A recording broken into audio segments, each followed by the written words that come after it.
Só temos a agradecer. Gente, sejam bem-vindas ao primeiro debate do 27º Festival de Cinema de Vitória.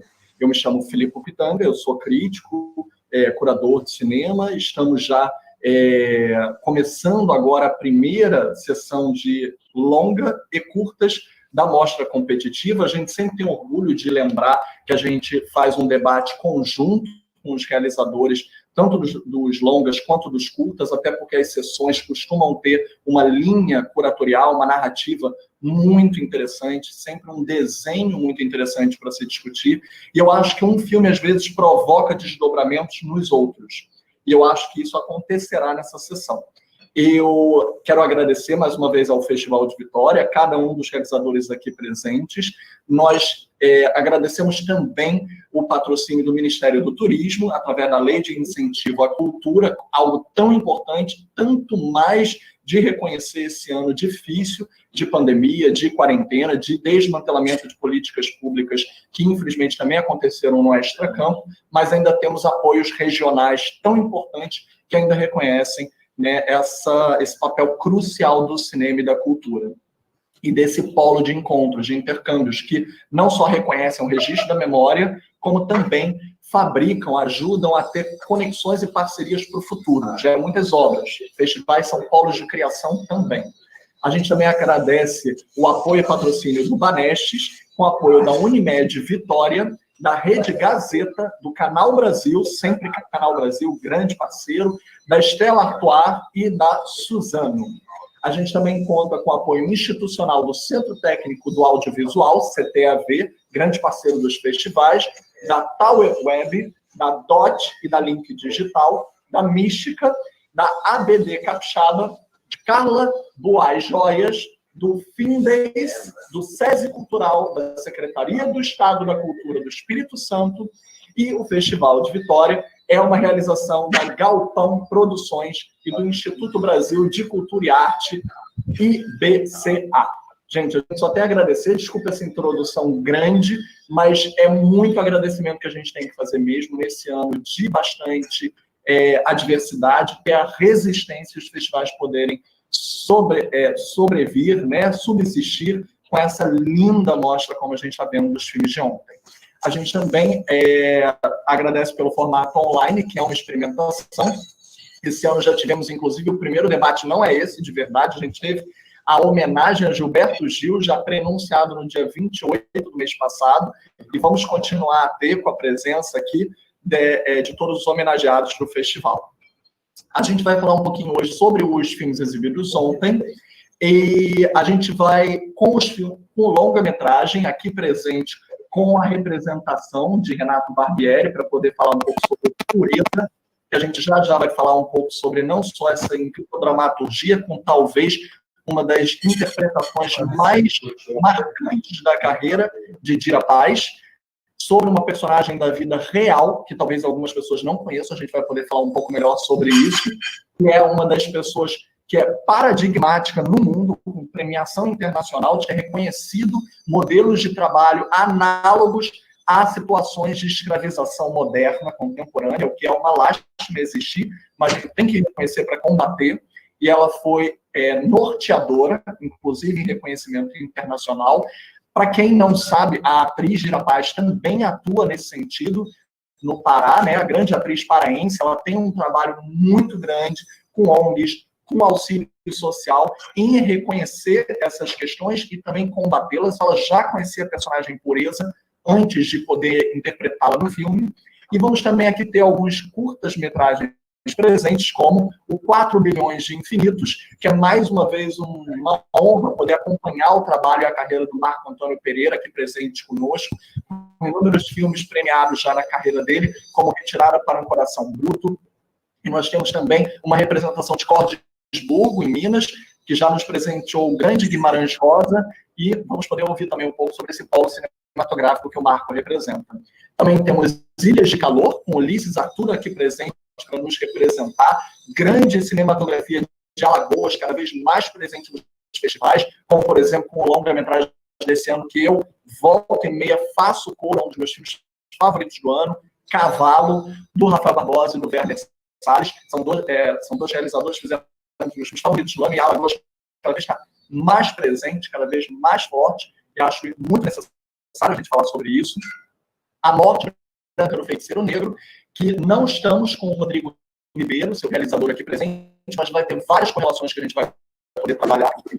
E também o 90 Rounds, do Juane Valente, espero ter pronunciado certo, e João Oliveira. João está presente aqui, qualquer coisa me corrija, que também fala sobre, também é um documentário, e vamos ter várias relações estéticas para traçar com o nosso representante capixaba aqui do festival.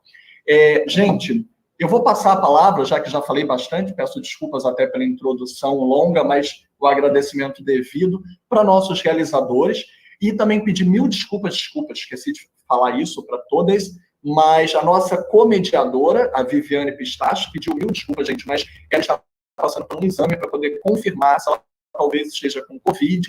Com a graça de Deus, vamos todos rezar para ela que ela não esteja, mas uma vez medicada e recuperada, a gente talvez já tenha a presença dela amanhã, e se em todo caso tiver algum tipo de confirmação, também vamos estar com ela, a gente vai poder acompanhar a atualização de saúde para ver o quanto ela vai poder nos acompanhar, e se não puder, a gente sabe que ela vai estar presente mesmo à distância, virtualmente, e com a graça de Deus, saúde sempre em primeiro lugar, que é o significado desses festivais online. Eu estou aqui com considerações, questões mútuas, tanto minhas quanto delas, que eu posso tentar repassar, e tentar representá-la da maneira mais fiel possível, que é uma grande parceira de trabalho que eu amo tanto trabalhar. Gente, se a gente puder passar para vocês também, eu sei que eu fiz uma pequena introdução já de seus trabalhos, mas se vocês puderem fazer um pouquinho também, uma primeira rodada online, se apresentando para o público e dizendo como o projeto veio a vocês, ou como vocês vieram ao projeto. Às vezes é um chamado, às vezes é mais forte do que nós,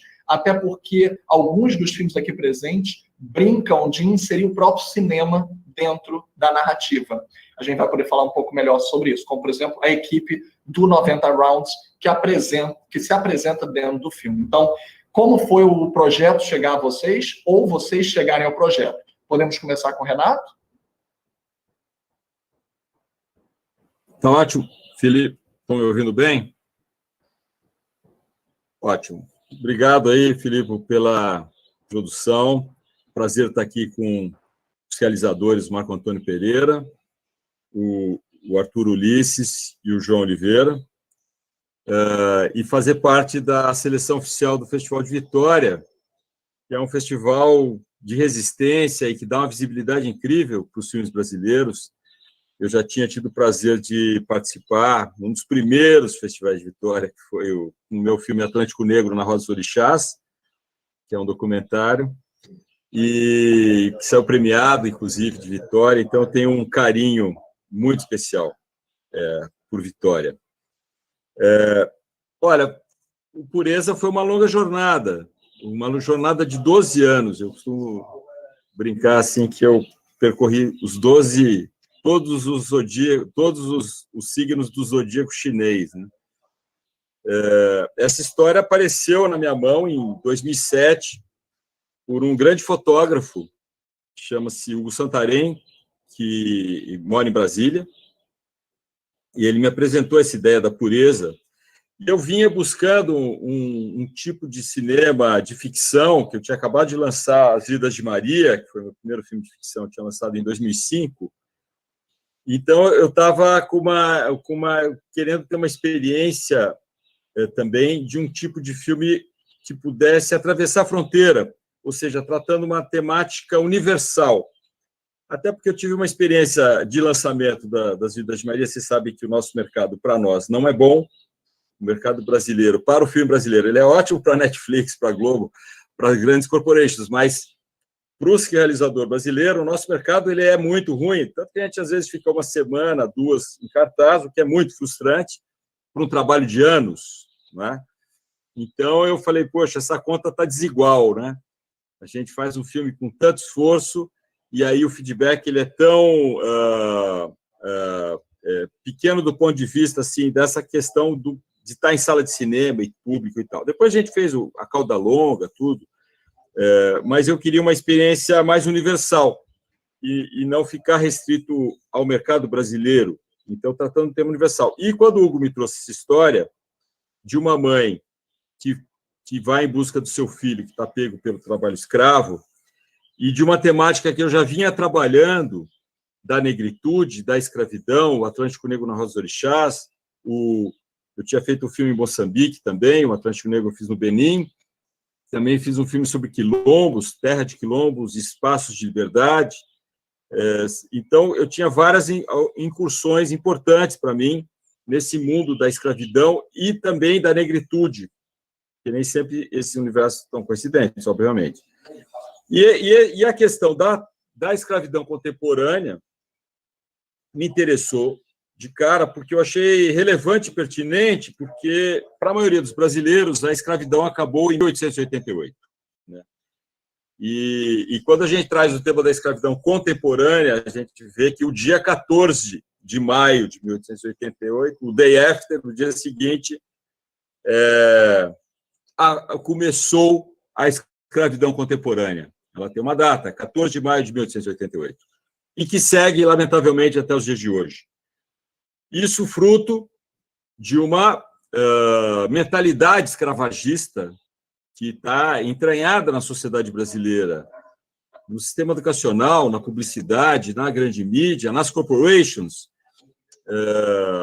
no sistema educativo, nos valores, muitas vezes, o que se passa, a história da África, a história do Brasil, é um tema muito precário,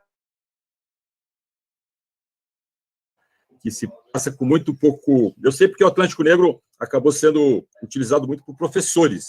Eles levavam, pagavam do bolso o VHS na época, imagina, depois o DVD, e para ter um material, né, audiovisual para trabalhar com seus alunos e tal. E eu achei que a sociedade brasileira estava precisando desse...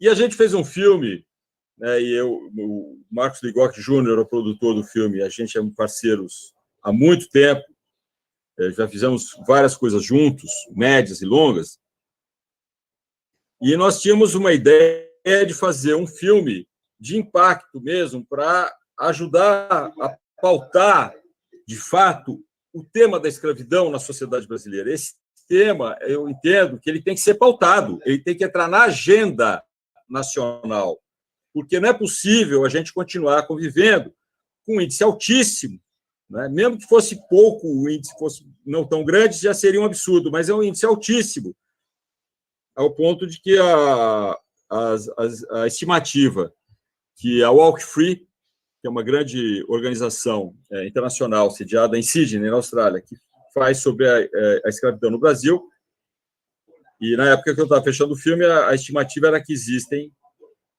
na época, e hoje a gente acredita que pode estar pior, 369 mil pessoas escravizadas nesse momento. Então, nós estamos falando de centenas de milhares de pessoas. Então, é um número realmente absurdo, e eu tive essa oportunidade de ir na pesquisa, ir nas locações, ir nos lugares e entrevistar os trabalhadores. Tanto que alguns trabalhadores, a maioria dos trabalhadores rurais do filme são trabalhadores reais que foram escravizados, inclusive libertos pelo Grupo Móvel, que existe a criação do Grupo Móvel no filme, que a Pureza, como muito bem falou o Filipe, ajudou a desencadear esse processo de criação da política pública. Uma política pública muito bem feita, com uma integração da sociedade civil, CPT, Instituto Etos, com a estrutura do Estado, grandes abolicionistas na estrutura do Estado. Então, foi uma junção de abolicionistas. E a Pureza entrou como uma mulher simples, uma oleira, uma roceira, e que ela ousou enfrentar a estrutura patriarcal escravagista do Brasil, a secular estrutura patriarcal escravagista do Brasil. Enfim, eu poderia falar muito sobre tudo isso, né? A articulação com uma rede abolicionista que acabou, a gente construiu e chama carinhosamente de rede abolicionista, que são mais de 20 organizações nacionais e internacionais que apoiam o filme, que deram subsídios para o filme, que nos deram apoio importantíssimos para visitar locações quando a gente não tinha recurso, e essas estruturas, organizações nos ajudaram nessa tarefa importantíssima. A gente queria locações na Amazônia, a gente não queria uma Amazônia fake, porque os produtores têm essa mística no Brasil de que filmar na Amazônia custa 30% mais caro. E o que impacta, de fato, qualquer orçamento. Mas a gente conseguiu, ficou firme no nosso propósito de realmente ir para a Amazônia, de fato. Então, eu costumo dizer que o set invadiu o real, que nós somos nas locações, nós somos nos lugares onde as coisas acontecem. Isso tem impacto muito grande para o elenco. Isso tem uma dimensão de emanação, de imanência, que impacta, de fato, o elenco, e isso imprime na película. E também, não só o set invadiu o real, como o real invadiu o set. Como citei, os trabalhadores, que são a própria realidade da situação, do contexto escravagista brasileiro, do cruel sistema escravagista brasileiro, que deram uma contribuição maravilhosa, que deram muita verdade para as cenas da Fazenda e deram muitos subsídios para o elenco profissional, do tipo de diálogo, do tipo de interesse, de foco, né, até de o que consumir na quitanda, lá no armazém. E o elenco me falou, várias pessoas do elenco me falaram que, se não tivesse os trabalhadores, seria um outro filme. Se eu fosse, por exemplo, figurantes, por exemplo, né? Isso aconteceu também na cena da assinatura da criação do Grupo Móvel, onde, ao invés de figurantes, nós usamos os abolicionistas, né? Nós convidamos os abolicionistas, todos ali são homens e mulheres abolicionistas, heróis e heroínas, são pessoas que arriscam a própria vida na defesa do outro, num movimento de compaixão, de defesa dos direitos humanos, assim, um negócio fabuloso, admirável, elogiável, porque são pessoas que estão fazendo aquilo realmente por um interesse pelo outro, que é aquela questão que mais nos irmana a todos, a humanidade, que é esse sentimento de compaixão, de ligação e conexão com o outro.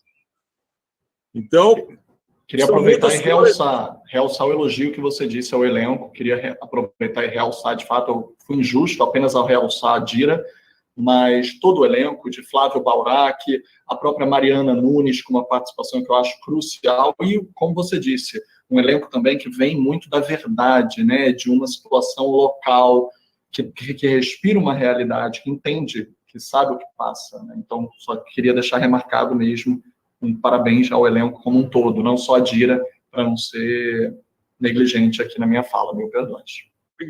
Obrigado, Felipe, por essa pontuação importante, porque a gente tem tido feedbacks importantes para o filme, a gente tem participado de mais de 20 festivais nacionais e internacionais, e o elenco é um dos aspectos que as pessoas têm destacado, essa questão da verdade, que às vezes parece um documentário. Eu, como documentarista, me sinto muito realizado, porque eu sempre trabalhei numa linha do hibridismo. Eu trabalhava no início com a videoarte e o documentário, num hibridismo mesmo, e acho que a gente conseguiu realizar um hibridismo muito, muito rico, muito interessante, do documentário com a ficção, da ficção com o documentário. E eu sempre almejei isso, não tem uma fórmula para isso. É uma coisa muito de uma tessitura que se faz no dia a dia da produção, né? E eu fico muito feliz da gente ter reunido pessoas fantásticas, profissionais e não profissionais, e se entrosaram maravilhosamente e se doaram, porque todo mundo sabia que estava fazendo algo relevante. Isso também foi uma coisa que eu gostaria de destacar. A equipe como um todo, principalmente a equipe de filmagem, porque a gente que dirige, produz, a gente faz o filme de vez em quando. A gente tem que desenvolver o projeto, conseguir o recurso. Mas o pessoal da elétrica, da fotografia, eles trabalham de um filme vai para outro, então eles trabalham em vários filmes. E foi muito interessante, pessoas da elétrica, pessoas da maquinária vindo falar, poxa, Renato, eu estou vendo que nós estamos fazendo um filme importante. Eu gostava de que as pessoas se dessem conta de que elas estavam fazendo um filme importante, porque eles de fato estavam. E de fato estavam fazendo um filme relevante, relevância social e ambiental, porque o crime ambiental ele anda de mãos dadas com o crime social. Isso também foi uma descoberta importante que eu fiz fazendo o filme Servidão, que é um documentário que eu desenvolvi em paralelo com Pureza. O documentário a gente faz mais veloz, ele é muito menor, ele cabe numa doblô, né? E a ficção é esse circo absurdo, assim, 80 pessoas, centenas de figurantes, enfim, negócio muito mais vertiginoso, né? Se eu puder aproveitar, perdão, porque como é um traço, eu acho interessante, até para a gente traçar uma relação, uma correlação, perdão, que até a gente já volta, até para fazer já algumas conexões, ainda nessa primeira rodada, mas a questão do hibridismo da ficção com o documentário nos leva também a umas outras conexões até aqui presentes, né? Pena que a gente não tem a morte branca do feiticeiro negro, que eu acho que seria perfeito para a gente até já jogar a bola para ele, que eu acho que seria o outro lado dessa moeda, né? Um tema, um olha o presente, o outro olha para o passado, um olha pela ficção, o hibridismo, o outro olha pelo documentário, mas também o ensaio. Não tendo ele presente, a gente daqui a pouco ressoa ele também em algumas escolhas e opções. Eu queria passar rapidamente para o João Oliveira, para a gente fazer uma passagem, que é um documentário também aqui presente e que fala sobre libertar outras vivências, né? E uma coisa que eu acho interessante, já que a gente falou de hibridismo, é uma frase do próprio personagem do filme, quando ele diz: eu pego as coisas. Tem gente que pega imaginado, tem gente que pega vivido, experienciado, né, da experiência. Eu acho isso muito interessante, já que o Renato trouxe o hibridismo, já que a gente fala sobre ele, diz que eu trago da vivência, eu não trago do imaginado. Então tem um quê dessa autofabulação acontecendo ao mesmo tempo com o documentário. Então, se o João pudesse apresentar um pouquinho já e fazendo aí a conexão com o projeto. Legal. Bom dia aí a todo mundo. Bom dia a todos os participantes da live, todo mundo que está assistindo também. Agradeço aí mais uma vez a galera do festival pelo convite, pela oportunidade de estar exibindo o filme no primeiro dia, né, da Mostra Competitiva Nacional. Então, para a gente foi uma felicidade muito grande. E de estar também como o único filme capixaba no dia, eu acho que traz também um simbolismo que a gente recebeu com muito carinho, assim. 90 Rounds, ele é dirigido por mim, pela Joane Vailan. É Joane, na verdade, antes de falar Joane, mas essa confusão é comum. E é um filme que trata da vida do MC90, que é o personagem que a gente aparece no filme, que a gente, a princípio, pensou em usar como uma forma de mostrar a cena do hip-hop capixaba. E aí o filme, no meio do processo, foi se transformando, pegando outros caminhos, assim, porque a gente percebeu que a figura dele era muito simbólica. E ele tem essa coisa de ser uma pessoa muito carismática, assim. A gente viu também que o momento essa cena, assim, da cultura do rap, das batalhas de rima, estava crescendo muito na internet, e isso foi algo que acabou invadindo o filme, assim, porque a gente não podia deixar de abordar, assim, parecia muito simbólico na vida dele, muito significativo para ele, então a gente precisava tratar de alguma forma. E a gente já tinha contato com ele, assim, então foi como a gente já, eu acho que a única forma de fazer esse filme, a gente conversando sobre, seria assumindo a nossa participação no filme, porque, na nossa opinião, fazer cinema é você se posicionar, né? Você, por estar ali com uma câmera, você está interferindo no que acontece na realidade. E como a gente tinha esse tema e a presença do 90, a Joane principalmente é muito amiga dele, assim, já como uma relação que a gente sabia que ia existir e de alguma forma ia aparecer na câmera, a gente pensou, pô, é melhor aproveitar isso e fazer uma linguagem que a gente realmente assume isso para o espectador, assim. Então, a nossa intenção era isso, era mostrar mais ou menos tudo isso misturado, assim, né? Apesar de ser um curta-metragem, é mostrar o que é a cena do hip-hop, o que é a cena, a vida do 90 no meio disso, e o que é fazer um filme sobre todas essas coisas no Brasil de 2018, que foi quando a gente gravou.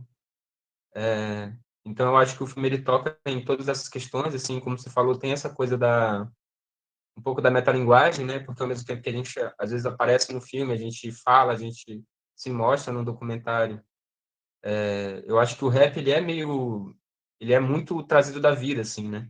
E o 90, especialmente nas batalhas de rima, que são batalhas de improviso, o próprio nome já fala, né? Você tem que improvisar com o que está acontecendo ali. E a vida do 90 também é muito improvisada. Então, assim como esse documentário, a gente se colocava às vezes em situações de ter que seguir ele muitas vezes de forma assim meio que despreparada, sem saber para onde ele ia, o que ia acontecer, e acabava se tornando um improviso também fazer o filme, né? A gente tinha que se adaptar às circunstâncias. Eu acho que esse é um aspecto fundamental do filme, são pessoas se adaptando às próprias circunstâncias o tempo inteiro. Essa frase que você falou, o 90 fala num momento de rara, como é que eu posso falar? Um momento de raro desprendimento, assim, porque a gente percebeu também que durante o filme muitas vezes ele se colocava como um personagem, por já estar acostumado a lidar com as redes sociais, já estar acostumado a receber um certo tipo de atenção. Ele já tinha meio que um media training próprio dele, assim, né? Já tinha um personagem que ele apresentava e tentava deixar as coisas mais descontraídas e tal, mas a gente também, por ter feito um período longo de gravação, conseguiu extrair coisas dele mais intrínsecas, assim, eu acho, mais internas. E aí, é num desses momentos que ele fala que muita gente pega da imaginação, mas ele pega mais de histórias que ele ouve, de realidades que ele vive, de conversas que ele tem. E isso é papel fundamental da figura dele também. Ele é um cara muito comunicativo e que usa isso muito para fazer música, né?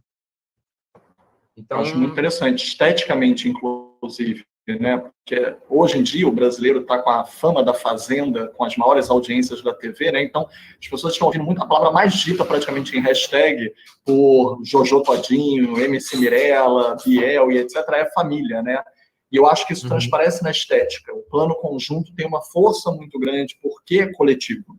Mesmo ele se enunciando 90, ele é muitos. Ele fala, eu presto muito atenção no que as pessoas me dizem, porque entra na minha inspiração, entra na minha letra. Então, existe uma escrevivência do coletivo, eu acho, realmente ali, né? E vocês passam para a estética do filme, acredito eu.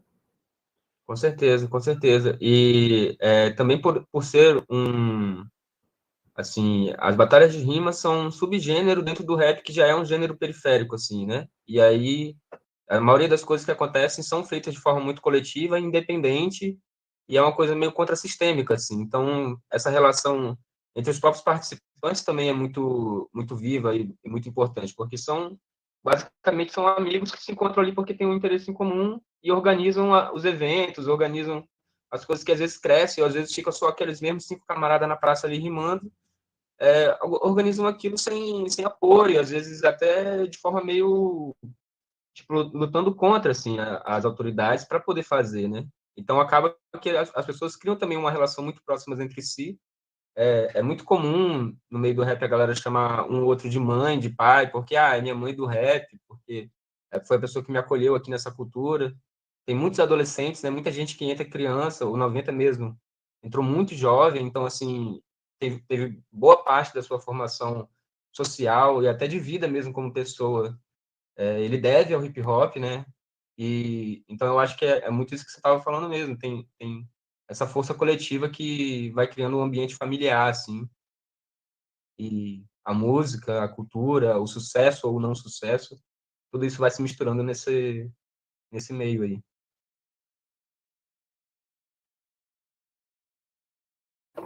Enquanto vocês falam, sempre me muto para não vazar o som, perdão. Eu fico muito feliz com o resultado, realmente, vocês conseguiram. E eu acho que a brincadeira no início com a memética, com a linguagem da internet, que invade a tela, o quadro do cinema de quadros, Até eu senti falta um pouquinho, confesso, de uma brincadeira que talvez continuasse com isso, mas eu entendo que tinha que ser mais testemunhal, tinha que ser mais confessional, perdão, do próprio 90 do que uma manipulação do filme. E eu vejo que é muito mais pessoal, personalístico do que um maneirismo de linguagem. Então, eu compreendo a escolha estética mesmo, estilística. Então, parabéns, porque isso passa para a tela. Fica, de fato, presente. E gostaria de pegar essa deixa da família, né, como eu disse, né, a palavra família nunca tinha sido usada tanto nos reality shows, quando agora o hip-hop, as rimas, as batalhas entraram nos realities. Né? Não se pede mais voto em mim, diz família, tamo junto. Isso mudou a estética, né? O brasileiro agora está ouvindo essa palavra de uma outra forma. Se tornou uma outra estética, ainda mais para a quarentena. Quem está interligado pela virtualidade. E aí a gente volta a essa família e a questão do cinema dentro do filme para o Marco Antônio. Marco Antônio, meu querido combatente de debates, que eu acho que eu consegui mediar todos os seus filmes. Acho que não teve um filme que eu não mediei seu. Em variados festivais, não digo só aqui em Vitória. E que é um prazer acompanhar também essa evolução, meu querido. E a gente vê, mais uma vez, a família com vários significados, né?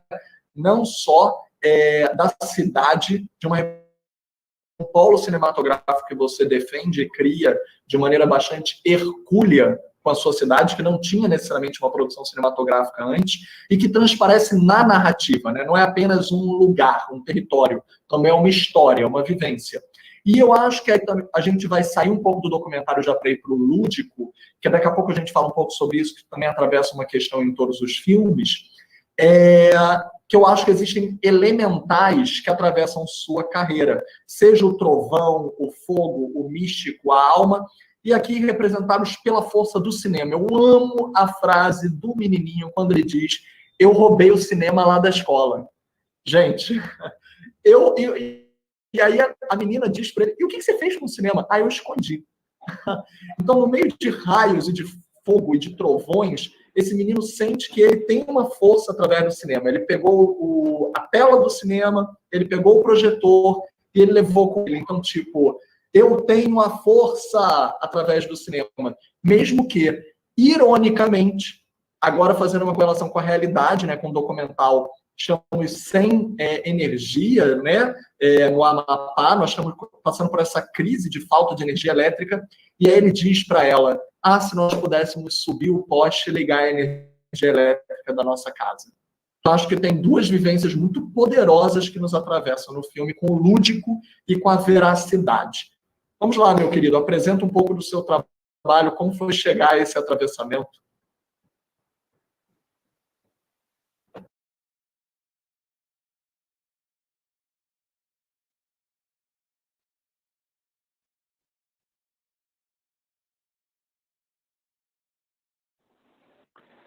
Primeiro de tudo, obrigado, festival, por ter selecionado o filme e estar dando essa janela para a gente exibir. Gostei muito da sessão, da junção de todos esses filmes. Estava vendo o Renato falar sobre a escravidão moderna. Uma vez eu li um artigo que falava que hoje em dia existe mais escravos no mundo do que em qualquer época da humanidade. E isso aí, velho, é muito real. Não só tanto os escravos que trabalham nas fazendas, mas também uma quantidade enorme, velho, de tráfico humano. E isso aí já era um assunto muito cabuloso que pode render muito. Mas, assim, a minha pesquisa nos filmes está muito ligado, uma coisa que eu reflito muito é sobre a dignidade humana, né? E isso sempre vem à tona hoje, com os discursos que nós temos discutido hoje, que é a dignidade, né? Que é o respeito, que é o valor do outro, né? Esse filme, 4 bilhões de finitos, ele nasceu quando eu estava andando pelas ruas de Cordesburgo e eu vi um rapaz pedindo uma moça dinheiro emprestado para pagar a conta de luz dele. Aí eu fiquei pensando, eu parei, velho, eu fiquei olhando aquilo e falei: nossa, ele está pedindo dinheiro que vai cortar, né? E para cortar a luz, são 3 contas que você tem que deixar de pagar, né? Então, o cara não conseguiu pagar a conta de luz dele durante 3 meses. E no decorrer do tempo, eu vi que várias casas em Gothenburgo estavam com a energia cortada. Então, o que parece ser uma realidade tão distante, uma casa sem energia, era uma realidade muito perto. E não quer dizer que essas pessoas são miseráveis, mas quer dizer que talvez tenha um erro no sistema que a gente vive, que a gente rala pra caramba, rala 40 horas por semana, até mais, e a gente não consegue lidar com todas as demandas que a gente tem, velho, de pagar conta de luz, de água, comprar remédio. Uma vez eu ouvi falar que o brasileiro ele tem que escolher uma coisa. Não tem como você pagar as contas e cuidar dos dentes, por exemplo. Não tem como você cuidar dos dentes e comprar um tênis novo. Não tem como você comprar um tênis novo e ir fazer a faculdade. Você tem que escolher uma coisa. E o filme, então, ele, com as várias simbologias que ele traz, talvez assim, uma que dá para linkar muito simples, muito direto a hoje, é com essa falta de luz no Amapá, cara. Que isso? O Brasil, né, uma das 10 economias maiores do mundo aí, em pleno século XXI, ver um estado todo ficar em apagão, né? E, ao mesmo tempo, o filme nasce também de uma pergunta assim, como seria o mundo se não existissem os filmes? Ah, tá bom, então, a gente vai acabar com a Ancine e acaba com o fundo setorial, trava o fundo setorial, e cinema é coisa de malandro, e vamos parar com esse filme, então, cultura não vale nada. Como seria? Seria um vazio enorme dentro de nós. Então, o filme também isso, aponta para isso, para as dificuldades que nós temos hoje para fazer os filmes, sendo que o setor audiovisual é o quinto mais importante aí do país, e mesmo assim é um setor que está sofrendo um sucateamento, e hoje a gente não consegue ver o valor do cinema na nossa vida. Mas, para finalizar, então, nessa pandemia, mais do que nunca, a gente viu isso. Enquanto a gente tem que ficar em casa, em lockdown, a gente viu o quanto é importante ter a Netflix, ter um filme para a gente assistir, ter um vídeo. Então, velho, a cultura, o cinema, a simbologia de trazer o cinema da escola e roubar para nós, porque o cinema é nosso, a gente vai nosso e nós vamos continuar fazendo. É isso, cara. A arte, ela cria essa memória nossa, né, de um povo, né, e acaba marcando a nossa própria identidade. O filme é mais ou menos sobre isso, então.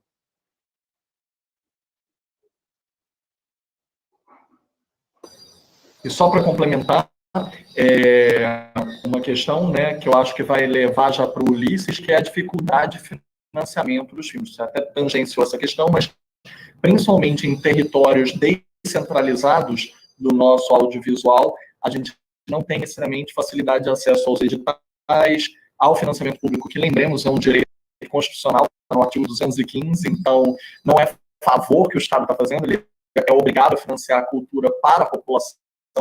Então, o quanto foi difícil conseguir realizar mesmo, financeiramente até.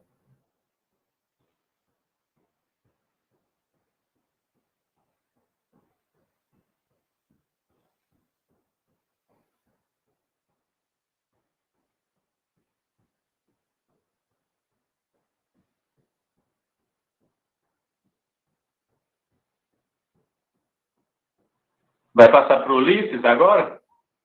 Podemos, depois então a gente fala sobre essa questão financeira, perdão pelo delay. Vamos, Ulisses, falar sobre o seu filme Ilhas de Calor, que é um filme que tem uma potência que ressoa muito forte. Perdão, estou com eco. Desculpa, gente, não sei se fui eu aqui. Tirei aqui o som. Se você também pudesse apresentar um pouco e falar como é que foi. A gente já teve a oportunidade de conversar sobre o seu filme de uma maneira muito bonita. Você tem também uma equipe muito maravilhosa ali representada, que também está em outros filmes, inclusive da competição, como a Lili Soares, diretora de fotografia, que está Um Dia com Jerusa, com a Viviane Ferreira, na competição de longas.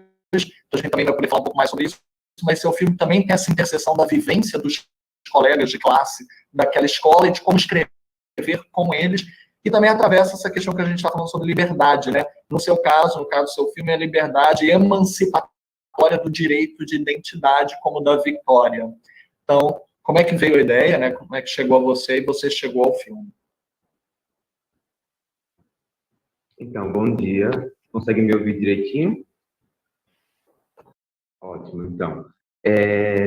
Muito obrigado pela seleção do festival, obrigado pelo espaço de fala aqui, é um prazer para mim. Nunca tive vitória, é uma pena que esse ano que ia acontecer, mas não aconteceu. O Ilha de Calor é um curta que trouxe muitas alegrias para mim. Só antes de continuar, eu achava que... Desculpa que eu não respondi antes, eu achei que eu ainda ia falar mais alguma coisa sobre o processo econômico de financiamento dos filmes. Mas, basicamente, o Ilha de Calor é um filme independente, é um filme que a gente tocou sem edital, e é um filme inspirado muito em imagens, tem uma colagem de várias imagens que eu vi e vivi na escola, vou dizer assim, a ebulição adolescente, aquela idade febril, onde tem a gritaria, onde tem o desejo, onde tem a intriga, onde todos os sentimentos são muito à flor da pele. Então, o filme, a ideia surge a partir do poema, né, do Fabrício no filme. Ele, tanto no começo como no fim, foi um poema que eu escrevi na época da escola, e eu me achava muito rebelde, muito radical por ter escrito aquele poema. Eu achava que era um poema muito... me senti muito descarregado ele em sala de aula, e esse poema me marcou tanto que eu trazer ele para essa história e botar ele dentro dessa história de amor, entre aspas, nessa história de uma paixão não medida, uma paixão que é aquela paixão que ela engana, ela é falsa, ela te provoca, te seduz, mas também te violenta. E como você falou, né, esse discurso emancipatório, esse amadurecimento, esse despertar através da decepção amorosa, né, da mágoa amorosa, da não correspondência e do não encaixe naquele lugar. Então, é um filme que foi gravado num processo de preparação de elenco muito próximo dos estudantes de uma escola pública, do município de Viçosa, que é interior de Alagoas. Então, a gente fez um processo de preparação de elenco muito rico, onde a gente pôde experimentar não só coisas de atuação, jogos de corpo, mas também questões sociais mesmo, do próprio espaço da escola, sobre sexualidade, sobre questões que eles viviam. Então, o processo do filme, em geral, foi muito rico e teve muito intercâmbio entre a equipe e os estudantes. E até o caminho que a gente fez depois com o filme foi muito bonito. Em todo festival que a gente exibia, o Williams era convidado para exibir em escolas. Então, o filme era para fora do circuito do cinema. Era em escola, em oficina. Então, talvez a lista de cursos de formação que o filme passou é muito maior do que a gente faz, porque ele foi ganhando mesmo espaço em atividades formativas e em outros espaços. A princípio é isso. Te agradeço. Agora que a gente passou para essa primeira rodada, eu só queria trazer para vocês algumas considerações do chat, que está tendo participação aqui bastante calorosa. Só para repassar, né, a maioria das pessoas está agradecendo muito pela sessão, porque os filmes ressoam juntos. Então, temos, por exemplo, Leonardo Vaz falando parabéns para Joane e João, a Paula Ceoto falando também parabéns para o Renato pelo filme, pelo seu propósito. O filme Pureza é incrível, pela força, sensibilidade, pertinência, pela verdade. Rafael Cabral falou da Dira arrebatadora. Nós temos aqui a Carissa também falando que Pureza é um filme simples, direto, ao mesmo tempo monumental em importância narrativa. Parabéns à equipe, ao elenco. Temos também a colocação, de Jana Coradini, falando que os curtas foram sensacionais e muito bem escolhidos. Parabéns a todos. Também tivemos aqui o elogio à fala do Marco, que a Jana também fez, dizendo que o que ele falou representava muito ela. E aqui o Paulo trouxe uma pergunta muito interessante, que a gente volta para a segunda rodada de debate, para justamente Renato, que diz... O Paulo Rômulo diz: há cenas duríssimas no filme que envolvem o destino final de 3 trabalhadores. Como o elenco e a equipe de produção reagiu ao poder daquelas sequências? Uma ótima pergunta. Obrigado, Paulo. Muito boa pergunta. nós não temos propriamente uma tradição de provocar essas violências na tela, enfim, não é uma coisa que eu, pelo menos, não estava habituado a filmar cenas de violência, por exemplo.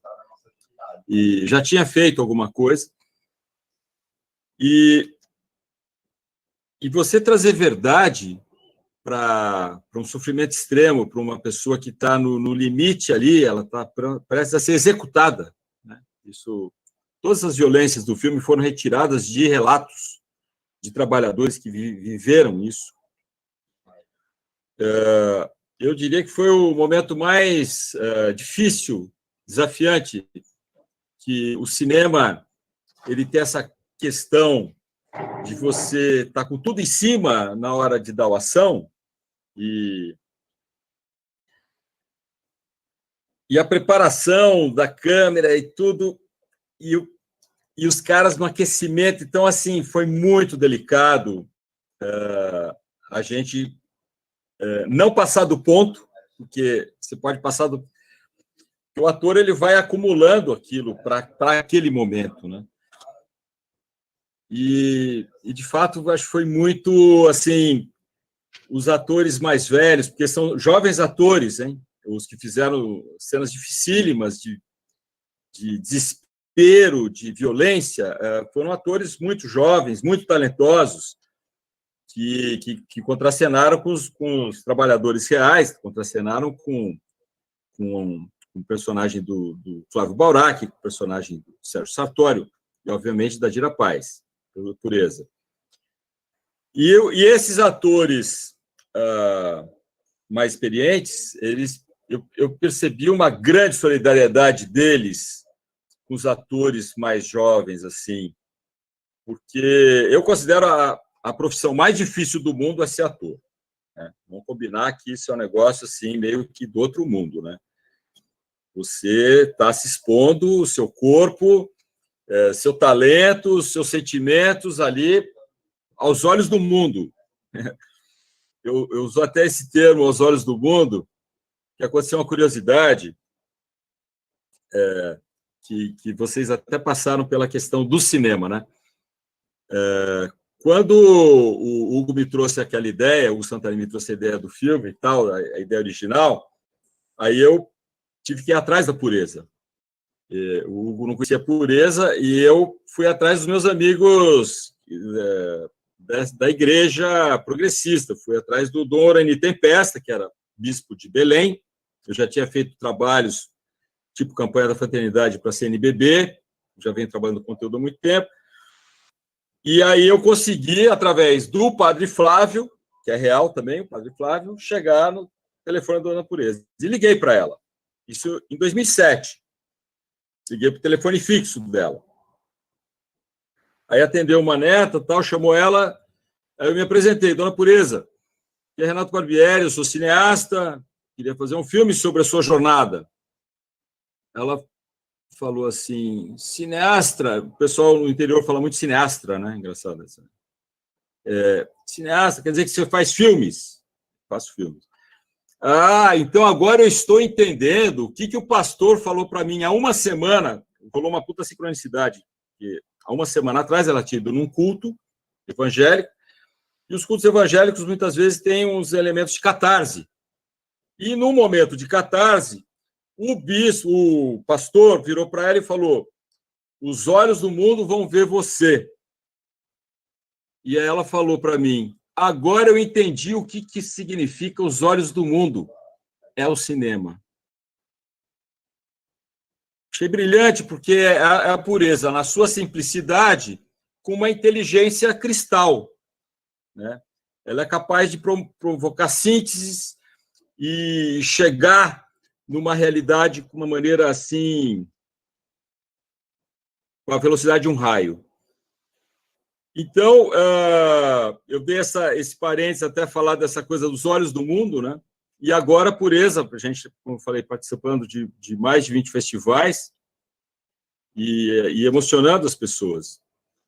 Então, acho que a cooperação, a sinergia também entre todo o elenco, foi um negócio fabuloso. E, logicamente, que a equipe técnica, direção de arte, direção de fotografia, tudo, dando muito suporte para o elenco. O elenco é o objetivo final. Quem aparece é o elenco, né? Tudo que existe em volta existe para o elenco.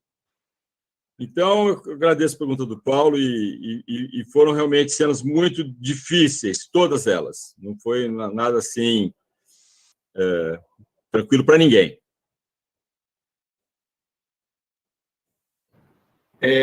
Vou fazer uma leve jogada para passar por todos também em relação a isso, para voltar para o Renato, ainda num desdobramento dessa questão, que uma coisa interessante, né, até na Força da Pureza, mas também, de certa forma, está presente nos outros filmes, e eu acho que por isso eu vi uma correlação tão forte entre eles. Uma que eu acho que a gente falou, já que é a emancipação, né, não só em relação ao trabalho análogo à escravização, que está presente em Pureza, está presente na Morte Branca do Feiticeiro Negro, está presente de outras formas em decolonizar a mente, a forma de cultura, né? No 90, no Ilhas de Calor. E aí a gente fala sobre, eu trazer, não se preocupem, gente, não vai virar conversa Foucaultiana, mas eu sou obrigado a não poder fugir do Foucault, esse danado sempre acaba voltando, mas existe uma questão interessante como, para falar sobre algumas denúncias, para falar sobre algumas disparidades na sociedade, não dá conta só a realidade, a gente necessita do lúdico, a gente necessita de uma certa abstração. E aí Foucault sempre fala sobre as aleturgias, né, certos rituais para que a gente possa falar sobre a realidade. E a gente percebe um pouco o quanto todos os filmes, na verdade, mas de formas diferentes, abordam certas abstrações e a linguagem abraça isso. Eu vou começar com o Marco, que eu acho que é o que mais explicita essa força, essa exteriorização do misticismo, e que já vinha trazendo isso em seus outros filmes, desde uma pessoa poder morrer, conversar com Deus. Deus é uma ancestralidade, Deus é um senhor da própria comunidade, então é a voz da experiência, que a gente também traria se a gente tivesse aqui com A Morte Branca do Feiticeiro. Esse diálogo com o abstrato, com o inexplicável, o mistério, e você externaliza ele em efeitos, inclusive. Você tem vários efeitos que você traz, como, por exemplo, aquela mandala de fogo no início do filme, os raios, que mais uma vez são personagens. No primeiro era mais no extracampo sonoro dos alienígenas, aí depois a gente tem o próprio protagonista vindo a ser atingido pelo raio e falando com Deus. Agora a gente tem os raios representando essa falta de energia, mas ao mesmo tempo está no imaginário deles, que eles começam a falar sobre o universo e esse 4 bilhões, né, de formas de falar do universo. Como é abordar isso até mesmo na forma de escrever? Como você insere esses artifícios, esses rituais na narrativa?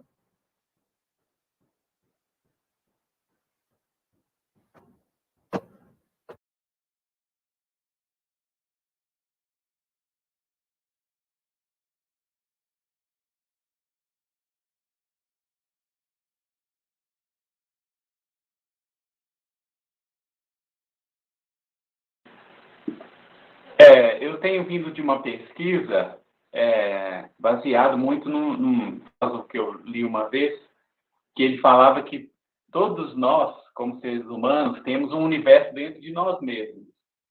Então, o tempo todo, nos meus filmes, eu estou tentando criar imagens que simbolizam ou trazem algum certo ícone de algo que tem de nós mesmos e que reflete no mundo material, né? Porque aí, assim, durante os meus filmes, assim, tem que ter um pouco de repertório para perceber isso, ter essa sacada, porque pode passar como uma coisa brega ou uma coisa muito inocente. Mas, na verdade, nem sempre aquilo que a gente está vendo nos meus filmes é aquilo que está acontecendo. Então, assim, eu faço de uma forma meio que como se aquilo ali fosse uma possibilidade, mas a gente está assistindo não sabe se aquilo ali é uma realidade ou não, por mais que algumas coisas realmente sejam muito absurdas e nunca são realidade. mas dentro da própria imaginação da pessoa pode ser. Mas, assim, uma das coisas que eu uso muito como fonte, né, nessa série que eu estou fazendo, é esse imaginário do sertão. Porque, assim, durante toda a minha infância, eu ouvi muito, cara, caso, sabe? E no interior, tem muita lenda, muito caso, e tem muito dessa sabedoria ancestral, né? Que vem muito ali porque também ali no início do norte de Minas, para quem não sabe, Cotesburgo é o início do norte de Minas. E a gente costuma falar assim, aqui já é o sertão, o início do norte do Brasil, né? E ali tem muita comunidade quilombola, entendeu? Dessa cultura que veio da África há muito tempo atrás, né? E trazendo essa cultura toda ali. Então, ao mesmo tempo, cara, que eu estou fazendo os filmes, eu tento dialogar o tempo todo com isso, com essa cultura que já é ancestral, né? Então, eu tento trazer isso para os filmes como uma forma de símbolo, né? E, ao mesmo tempo, dialogando com o que está acontecendo hoje. Então, os filmes partem para isso, né? Dialogando sempre com essas questões da nossa cultura, dos nossos antepassados, das nossas vós, dos nossos avós, bisavós, mas sempre apontando para o que está acontecendo agora e um pouquinho do que vai acontecer daqui para o futuro.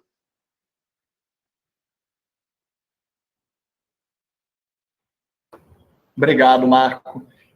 Interessante a resposta, eu vou passar agora para o Ulisses. Eu acho que a questão até vai ser bem emparelhada para o Ulisses e para o João, porque ambos têm outra forma de fabulação, outra forma de ritual. Uma que é o repente, é a rima, é a batalha, que ambos os filmes têm em comum, de certa forma, também, através dos versos, através da fabulação poética. Mas, primeiro, Ulisses, para além da rima, da palavra enunciada, eu vejo também uma questão que a gente até pôde conversar lá no Cine Ceará, sobre a narrativa cíclica, e como você, através de trazer os ciclos, né, eles entram na escola, eles rebobinam para fora da escola, eles entram na escola, eles rebobinam para fora da escola.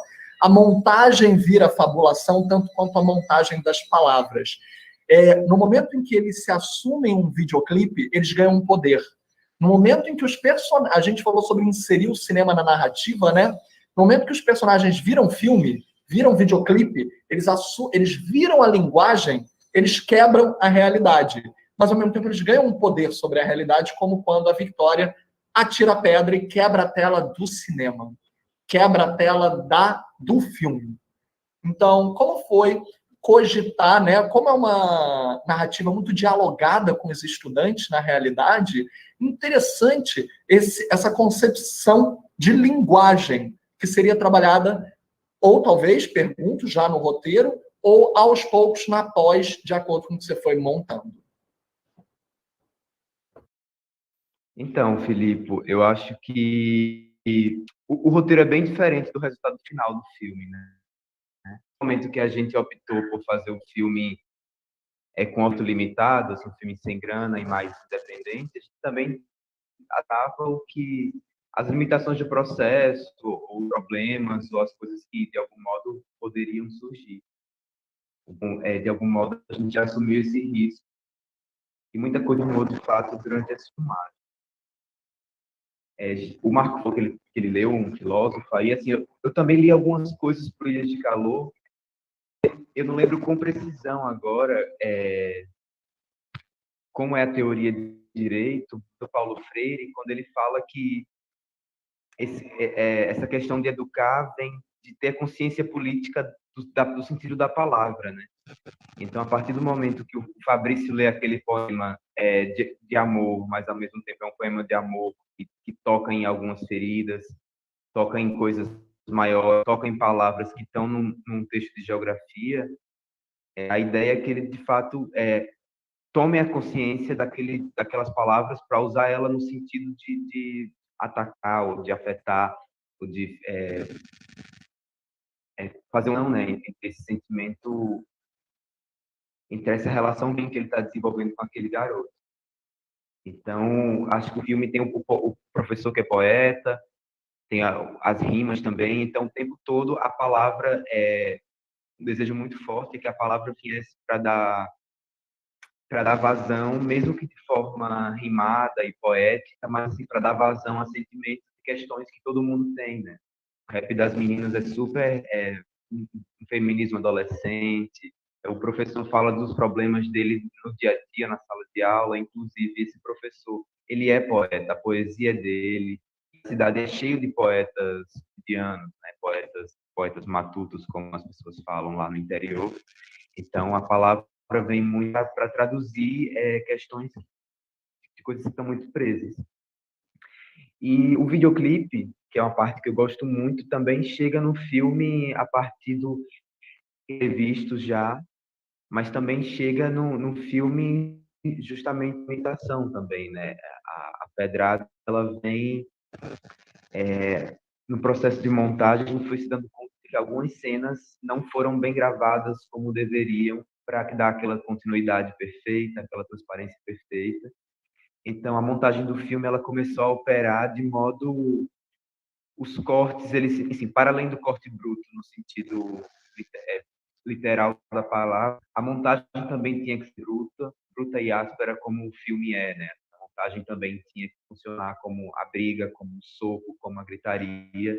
A montagem, o tempo todo, ela empurra o público para frente pela aspereza dos cortes, pelas asperezas das transições, e a pedrada é mais uma delas. Mas a pedrada vem justamente nessa intenção de que seja uma pedrada no espectador, uma pedrada em, tipo assim, ó, direito, rompemos o lacre, quebramos o vidro, quebramos a vitrine, vamos passar para uma próxima fase. Vamos adensar uma questão que está acontecendo aqui. Então, é basicamente isso. E, enfim, acolhemos essas limitações, acolhemos a bruteza do processo, e a partir disso, eu acho que é super positivo o filme, né?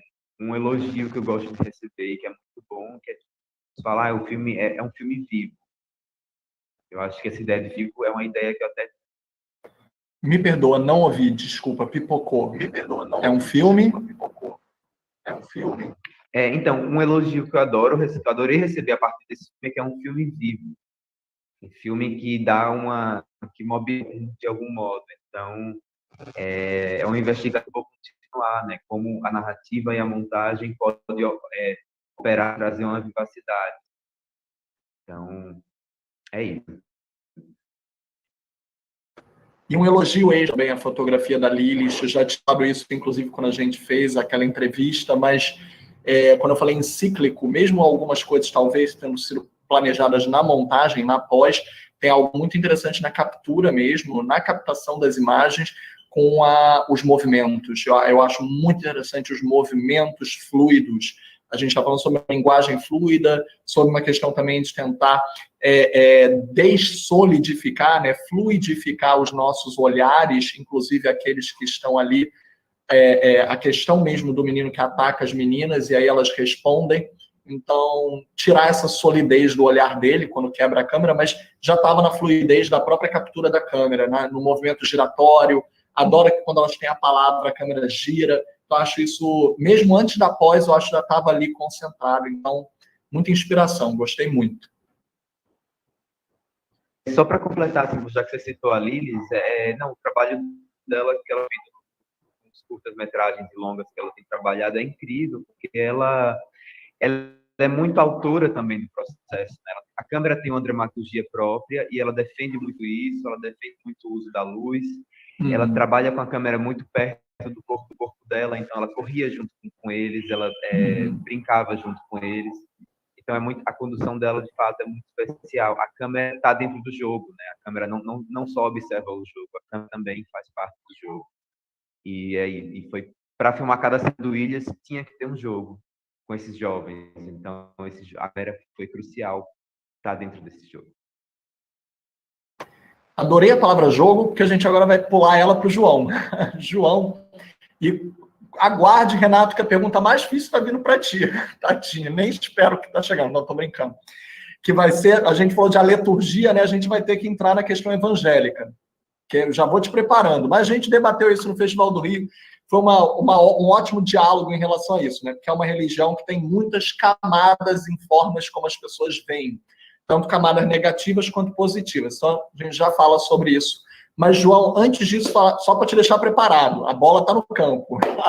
Mas, por falar em jogo, a batalha de rimas, a batalha das questões entre a imagem, eu vejo muita coisa captada por vocês, mas também me pergunto quanto pode ter tido de imagem de arquivo, do acervo das batalhas, ou se vocês, ao acompanhá-lo, captaram tudo, mas eu vejo muito no momento em que vocês se assumem filme, logo no início, né? Vocês chegam e dizem, a gente não sabia se a gente faria um filme sobre isso, sobre aquilo, sobre o movimento, mas ao mesmo tempo ao ser sobre o 90, é sobre o movimento. E aí diz, então a gente só fez. Então a gente fez. Esse é o objeto fílmico, ele está aqui. E o jogo, o fazer fílmico, vai desvelando enquanto vocês fazem. Por isso eu acho que não é gratuita a entrada da equipe no filme. Não seria o filme, não seria a mesma obra se não tivesse esse diálogo com o fazer. E que está até na montagem, mais uma vez a gente traz nisso, né? Que transborda, tem muitas cenas que transbordam uma na outra. Tem ali uma brincadeira, está se filmando, tem uma brincadeira de conflito. E aí? Que isso? Peraí. Olha lá a palavra. E aí joga para a batalha. A batalha é a vida. Então, a cena daquela multidão já vem dialogando com a cena anterior, que está com a equipe, que está com aquela reivindicação, né? Então, como foi essa fabulação, que é praticamente um ritual também por si próprio? Foi uma fabulação muito intensa ali na montagem, cara. Só para responder sua pergunta, a gente gravou mesmo tudo direto, assim, né? As batalhas que aparecem em preto e branco no filme, a gente estava gravando mesmo, no mesmo como se estivesse gravando um dia comum da vida do 90. E a gente ia, às vezes a gente sabia que ele ia sair de casa e ia participar de uma batalha, às vezes a gente só ia na casa dele e as coisas iam acontecendo, assim, no período de filmagem. Mas como as batalhas são transmitidas na internet também, né? E o fato do sucesso delas no YouTube ter trazido para os participantes esse sucesso também profissional, digamos assim, de carreira, né? Que muitos começam a fazer música e tal, muitos deles hoje têm carreiras de sucesso na internet por causa das batalhas. A gente achou que era importante também pegar imagens de arquivo das batalhas que tem no YouTube, porque elas são muito representativas, e aí a gente até coloca lá, fizemos a identidade visual, né, a fabulação ali em cima do YouTube, colocamos a quantidade de views de cada batalha que é verdade e tal, e enfim, porque são informações que para eles são muito relevantes, assim, tipo, se a batalha tem mais views, se faz mais sucesso, se tem mais comentários, para a carreira da galera é algo que vai reverberar, né? Então, é indício de que a coisa está dando certo. Então, basicamente foi isso, cara. Assim, na ilha de edição, a gente já sabia desde o início, né? Porque na filmagem a gente já meio que se coloca assim. A gente já sabia que a gente teria que participar do filme como personagens também, digamos assim, né? Que a gente teria que ser corpos presentes ali no filme. E quando chegou na hora da edição, a gente foi fazendo várias escolhas, mas a principal foi meio que essa, no sentido de que a gente queria valorizar mais, apesar de estarmos no filme, a gente queria valorizar mais a vida do 90, assim. E a gente achou que era muito importante realçar aspectos da personalidade dele que os fãs que acompanham ele na rede social às vezes não têm acesso. E que as pessoas que só acompanham as batalhas dele também não têm acesso. E a gente quis trazer um pouco mais para esse lado pessoal, da vivência, da relação pessoal entre as pessoas que participam das batalhas, dos diálogos que rolam de bastidor, assim. A gente achou que esse tinha muitos caminhos assim na edição para a gente seguir com o filme, né? Porque também ele tem 20 minutos, mas eu acho que até ele poderia ter mais, assim. Porque a gente tinha muita coisa gravada que a gente queria usar, mas aí a gente optou por seguir esse caminho mais de mostrar a personalidade e as coisas de bastidores, assim. Então, acho que é basicamente isso. Não sei se eu respondi a sua pergunta, mas a gente achou que a separação entre as coisas que aconteciam na frente das câmeras, digamos assim, das outras câmeras que eu digo, para as redes sociais, a gente conseguiu captar coisa além disso. Então, foi esse tipo de material que a gente quis privilegiar na montagem. Antes de passar a palavra para o Renato, rapidinho, já que é um desdobramento até do que o João estava falando, só vou aproveitar que a pergunta da Paula Ceoto no chat tem muita concernência com os bastidores que você acabou de falar. Então, repassando esse ligeiro desdobramento. Como foi a escolha da inserção do trecho em que o 90 fala sobre a violência doméstica dentro da casa? Como vocês trabalharam isso e lidaram com isso na realidade? Então, exatamente, assim, Obrigado pela pergunta aí, Paula. Esse, para mim, é o momento mais, assim, é o grande momento do filme, não, assim. E, tendo conhecido, a gente já tinha uma relação com o 90 àquela altura, né? A gente já estava viajando junto, então precisou de um certo... uma grande aproximação para ele poder se abrir naquele ponto, aquilo que eu estava falando dele conseguir largar aquele personagem que ele nas redes sociais e ficar mais natural perto da gente mesmo com a câmera. E foi muito, na hora foi muito chocante pra gente, assim, né? Porque é como o filme mostra, a gente estava dando um rolê, meio que de bobeira, assim, gravando umas cenas, conversando, brincando, como ele é muito tranquilo de fazer, e aí o papo foi revigorando, aí começou a analisar uma música de pagode, aí começou a falar sobre como ele faz as músicas, aí começou a falar de uma frase que ele usou numa música, que ele puxou essa história, que eu acho que para mim é onde ele mostra, assim, toda... um pouco, né, na verdade, né, de onde vem mesmo essa relação dele com o rap, assim, de onde vem essas músicas que ele canta, de onde vem essa inspiração. E ele é uma pessoa muito família, eu acho que o filme mostra isso também, é uma pessoa muito apegada à família.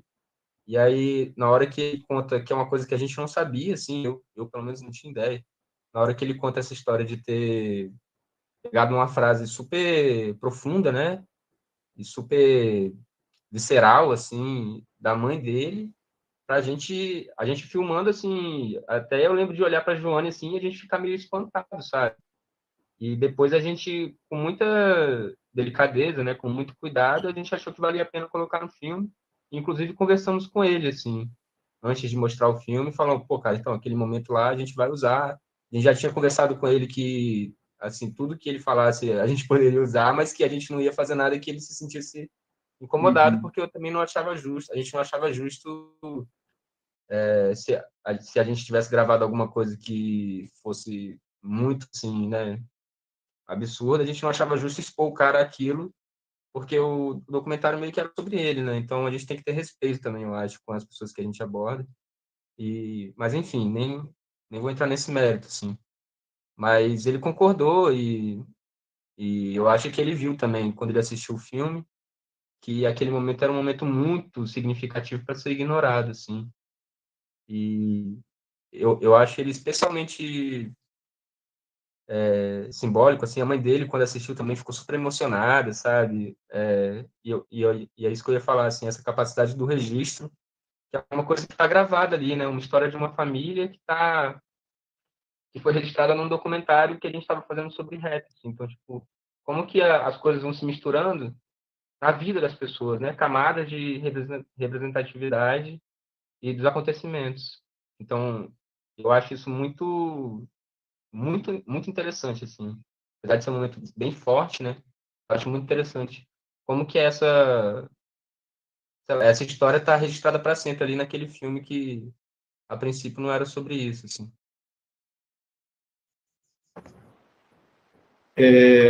Excelente, muito boa colocação, que reverbera, né, durante o filme, até tem outros momentos, até uma brincadeira ou outra, entre aspas, né, falando sobre teoria do cancelamento, né, quando brinca com o negócio.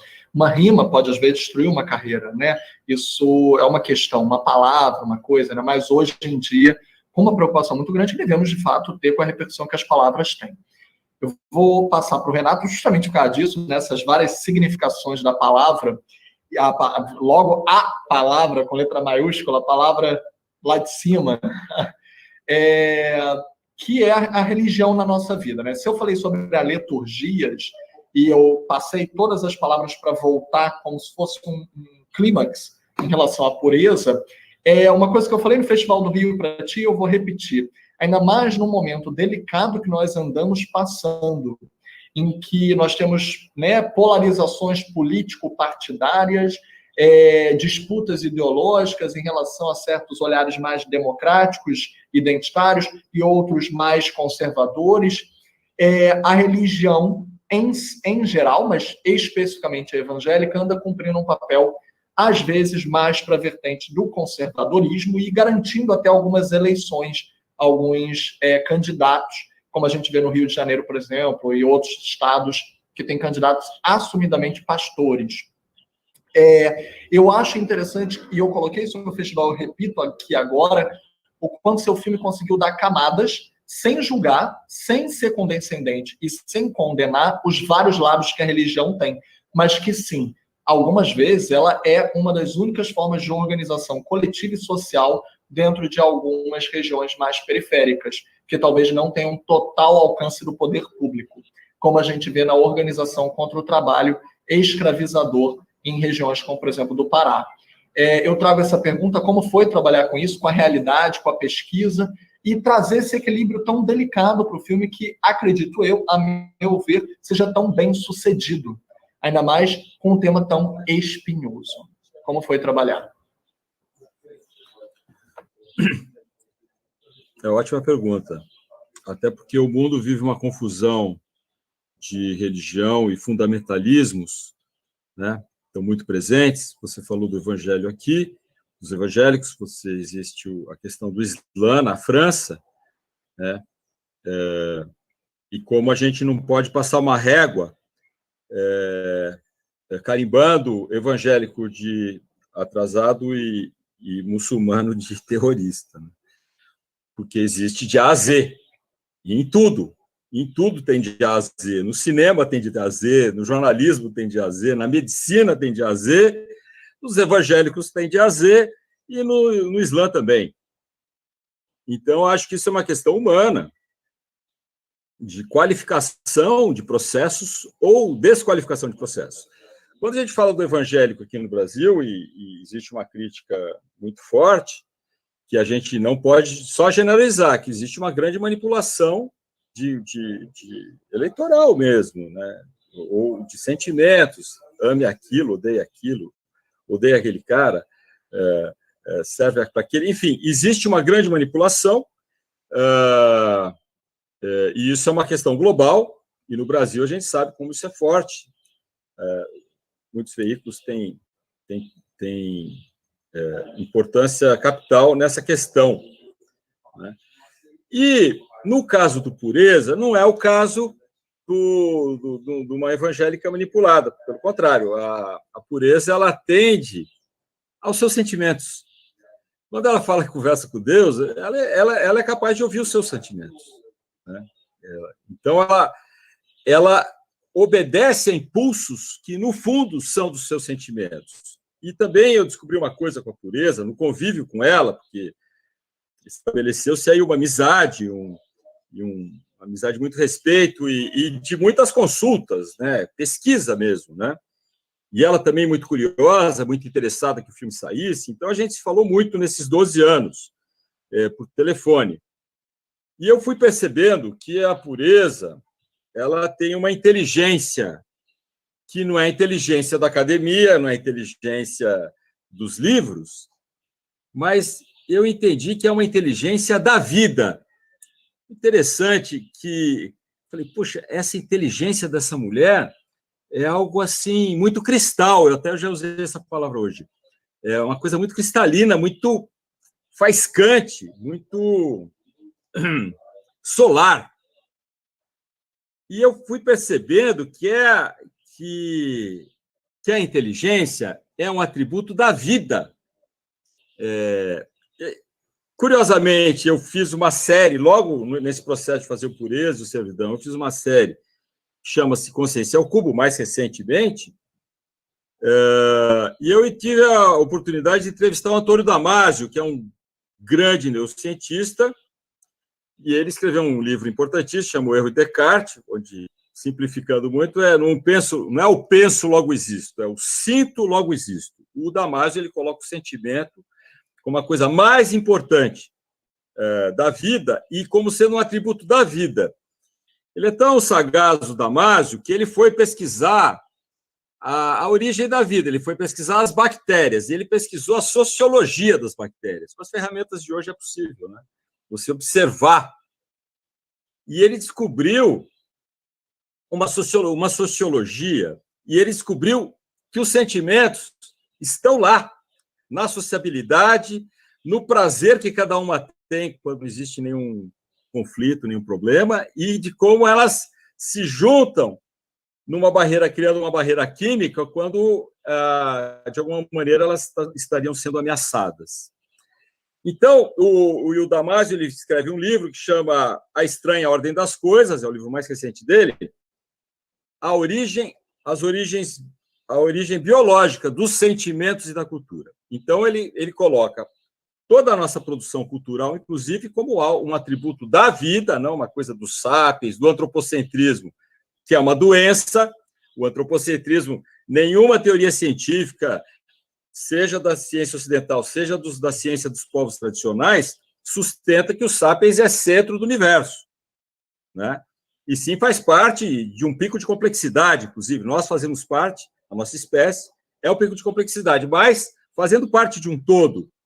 E todos os atributos que nós nos atribuímos, muitas vezes, como exclusividade nossa, a inteligência, os sentimentos, a consciência, são atributos de todo o corpo vivo. O Damasio fala, todo corpo vivo é senciente. Ou seja, possui sensibilidade, sentimento, inteligência, consciência e é autônomo. Isso vale para uma célula, isso vale para uma bactéria, isso vale para uma formiga, isso vale para um elefante, isso vale para qualquer um de nós. Isso vale para uma planta, para o reino vegetal.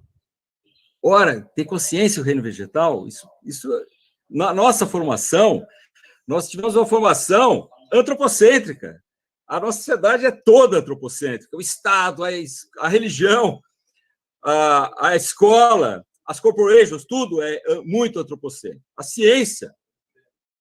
E o Damasio traz isso, e eu vi isso na pureza. Eu vi uma inteligência que é algo que é celular dela, tá nela como um todo. E a pureza, voltando, isso tudo para chegar nessa questão da religião, né? Com quem que a pureza foi conseguir apoio? Com a CPT, com a Igreja Católica.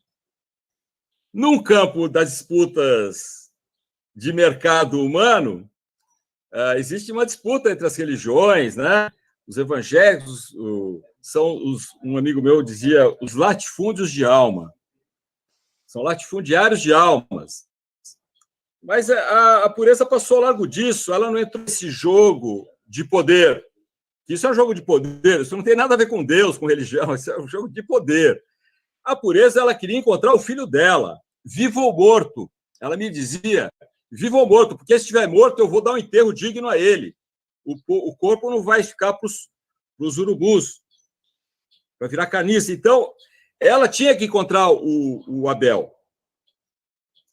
E ela precisava de ajuda. Ninguém faz sozinho um trabalho como ela fez, ela não faria sozinha. Ela precisou de aliados, ela teve inteligência, inclusive foi por isso que ela foi para Brasília. Quando convidaram a Helenice, convida ela e o padre Flávio para ir para Brasília, ela fala, mas meu filho não está em Brasília, mas, dona Pureza, a gente está criando uma política abolicionista que, se ela for bem sucedida, isso pode ser bom para a senhora encontrar o Abel. Isso ela falou. E isso foi confrontado ali. E ela aceitou a ajuda da igreja, a CPT, que são grandes heróis, nossa, cheio de grandes abolicionistas, a Comissão Pastoral da Terra. Então, você vê que não tem um conflito religioso entre católicos e evangélicos. Por quê? Porque o objetivo deles é comum, é abolicionista, é libertário, é humano. Então, é isso que os une. Não é a questão da forma religiosa, um reza assim, outro reza assado. Isso tinha a menor importância. Por quê? Porque cada um reza da sua forma. Simples assim. O pessoal do candomblé tem a sua forma, o pessoal da Umbanda tem outra, o pessoal dos daimistas, da ayahuasca tem outra. Enfim, cada um com a sua... O do Islã, cada um encontra a sua forma. Não vão transformar isso em conflito. Porque o conflito aí, no caso, está muito ligado à questão do poder. E, olha, eu não digo nada, não. Os próprios evangélicos que atuam, que não são todos, eu já comecei minha fala não generalizando ninguém, nenhuma religião. Como eu disse, é de A a Z. E essa vertente evangélica, que é manipuladora, eu não tenho dúvida que ela é sustentada pelo capital também. Então, capital, porque é o capital eleitoral, né? Você joga para cá ou para lá, ou seja, aquilo é o poder, é o próprio poder político, poder do Estado. Então, a gente tem que diferenciar os bons dos não tão bons, entendeu? Então, tem bons evangélicos, você tem bons muçulmanos, você tem bons católicos, você tem... De tudo você vai encontrar pessoas ótimas, humanas, e que usam a religião como uma prática de se aprimorar como pessoa, e de se aprimorar socialmente, de ser um ser social mais completo, e não ser social que discrimina, por exemplo, uma pessoa que é racista. Nós estamos, no momento, discutindo racismo, né? E tem o segundo homem da República diz que não existe racismo. Imagine, ele é o maior racista.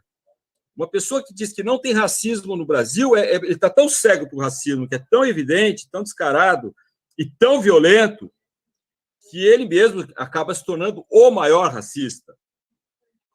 Então, acho que o que a gente precisa sair de uma disputa menor de formas para criar uma sinergia de essências, né? Porque o que está em jogo hoje, inclusive a sobrevivência não só da espécie, a sobrevivência da própria vida, com essa questão do desequilíbrio climático, da subida da emissão de CO2, derretimento dos polos, enfim, isso é um tema que tem que unir a todos os seres viventes, não só os humanos, não, mas todos os reinos têm que cooperar em sinergia para a gente encontrar uma solução para a vida prosperar. Um dos maiores atributos da vida, o Damásio fala isso também, é a homeostasia, é a capacidade de gerar condições melhores para que a vida prospere. Essa é a função da vida, é criar condições para que a vida prospere. Ou seja, os sapiens não veio ao mundo para pagar conta. Os sapiens não veio ao mundo para se matar de trabalhar, e muito menos trabalho escravo. Os sapiens veio ao mundo para fazer o que a vida quer fazer, que é experienciar a jornada de estar vivo, e saber mais, e conhecer mais da vida, desfrutar mais da vida e tornar a vida mais propícia à vida, que é a capacidade homeostásica que qualquer corpo vivo pode estar criando. As bactérias, que são as nossas fundadoras terráqueas, as cianobactérias, são os primeiros seres que ocuparam o planeta, elas fizeram um grande trabalho de tirar o CO2 da atmosfera, que é a nossa atmosfera da Terra, tão venenosa quanto de Mercúrio e Marte, nossos vizinhos. 98% da atmosfera da Terra era CO2, e o que fizeram as cianobactérias? Elas, primeiro, globalizaram, elas tomaram... elas ocuparam o planeta, isso é James Lovelock, teoria de Gaia, e começaram a sequestrar carbono e liberar O2, oxigênio. Esse aqui que nós estamos respirando, e que todo ser vivo precisa de O2 para respirar, dos que precisam, né? O ar puro. Só puro. Sem querer fazer trocadilhos com a pureza, mas já o fazendo também, né? O ar puro. Um ar não contaminado, um ar não invadido por todas essas impurezas que, infelizmente, contaminam, às vezes, a percepção, né? Desculpa até concentrar aqui, que o festival me falou que a gente chegou a 1h30 de debate, que a gente vai ter que ir para as considerações finais. Eu peço 1000 desculpas até para a gente... Tá tão bom que, por mim, a gente ia seguindo direto, mas a gente vai concentrar apenas até porque daqui a pouquinho a equipe vai ter que já botar aqui no ar o debate da mostra seguinte. E eu queria aproveitar, na verdade, e pedir as considerações finais, que eu acho que seria uma boa ideia até mesmo para esse primeiro debate de filmes tão bonitos, tão inspiradores, desse momento histórico difícil que a gente está passando e que muita gente continua trabalhando, continua fazendo em quarentena ou seguindo protocolos de segurança muito rígidos, mas ou sem financiamento. Algumas pessoas ganharam edital, não receberam. Como a gente tem representantes aqui de cada em cada estado, ou cada região, tem Minas aqui, tem Capixaba, tem Alagoas, tem Brasília, com o Renato, então estamos todos representados aqui. se a gente pudesse fazer uma rodada final para dar até uma inspiração para as pessoas, a pergunta que eu fiz no início, que a gente não chegou a abordar, a dificuldade de financiamento, que nem todos é difícil, até o Renato falou sobre distribuição, apesar de ser um longa, também é diferenciada o financiamento para poder um curto, um longa, mas aí enfrenta outras barreiras também, que é a de exibição de mercado, distribuição. Então, se a gente puder falar um pouquinho das dificuldades que cada um teve, mas de uma maneira inspiradora, eu pergunto, o que só para desafiar, talvez uma boa nota, o que diante da dificuldade que cada um teve em seu projeto, talvez tenha conseguido algo mais criativo ou algo mais inspirador, apesar da dificuldade, ou por causa da dificuldade conseguiu criar algo que talvez não fosse o planejamento original, mas conseguiu ter uma ideia, ter uma criatividade por causa da limitação, talvez. E aí a gente acaba demonstrando também a garra do nosso cinema, né? Mesmo diante de qualquer adversidade. Fazer uma rodada rápida, Renato, você quer inverter, quer começar para falar sobre isso? Até se o filme já tem data de lançamento, também é importante para quem está acompanhando aqui. Tá ótimo, posso falar. Como eu disse, eu levei 12 anos para fazer o Pureza. Né? Nós levamos. Né? Uma das coisas mais difíceis foi o financiamento. Né? Demorou muito tempo também, por questão as empresas não queriam associar a sua marca a um produto que trabalhava a questão da escravidão. Só que não pela vertente escravagista, pela vertente abolicionista. Então, as empresas estariam associando suas marcas a um produto abolicionista, um produto de arte abolicionista. Mas eles não entenderam assim. A gente recebe muito mais não do que sim, né? A gente recebe 30 vezes mais não do que sim. Então, foi muito difícil trazer os recursos. E foi graças aos editais, né?